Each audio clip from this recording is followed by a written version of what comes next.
ഇനി വേറൊരു കാര്യം പറഞ്ഞാൽ ചിലർ കടം ചോദിച്ചിട്ട് വിളിക്കും.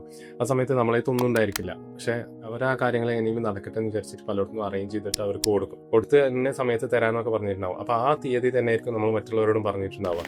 എന്നിട്ട് ആ ഒരു തീയതി അടുക്കുന്ന സമയത്ത് ഇവർക്ക് മെസ്സേജ് അയച്ചിട്ടുണ്ടെങ്കിൽ ആ മെസ്സേജ് കാണില്ല, വിളിച്ചു നോക്കും, എടുക്കില്ല. എന്നിട്ട് അവരെ പിന്നാലെ കൂടുതലായിരിക്കും നമ്മുടെ എഫോർട്ട്.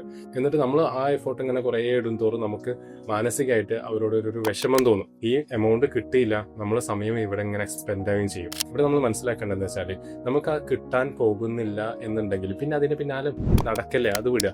എന്നിട്ട് നമ്മൾ വേറെ ആളുകളിൽ നിന്ന് വാങ്ങിച്ചിട്ടായിരിക്കും കൊടുത്തിട്ടുണ്ടാവുക. നമ്മളെ സംബന്ധിച്ചിടത്തോളം അതെങ്കിലും കൊടുത്ത് വിട്ടണ്ടേ. അപ്പം അതിന് വേണ്ടിയിട്ട് നമ്മൾ എഫോർട്ട് ഇടണം. നമ്മൾ എങ്ങനെയും അധ്വാനിച്ച് ആ എമൗണ്ട് ഉണ്ടാക്കിയിട്ട് മറ്റുള്ളവർക്ക് തിരിച്ചു കൊടുക്കുക. അതല്ലാതെ ഇവിടുന്ന് കിട്ടിയിട്ട് അവിടെ കൊടുക്കുള്ളൂ എന്ന് വാശി പിടിക്കുകയാണെങ്കിൽ അത് നമുക്ക് കൊടുക്കലും ഉണ്ടാവില്ല, നമ്മുടെ സമയം വെറുതെ നഷ്ടപ്പെടുകയും ചെയ്യും. പിന്നെ മറ്റൊരു പ്രധാനപ്പെട്ട തീരുമാനം ഇത്തരം കേസിൽ നമ്മൾ എടുക്കേണ്ടത് വെച്ചാൽ കടം അത്യാവശ്യത്തിന് മാത്രമേ കൊടുക്കുള്ളൂ.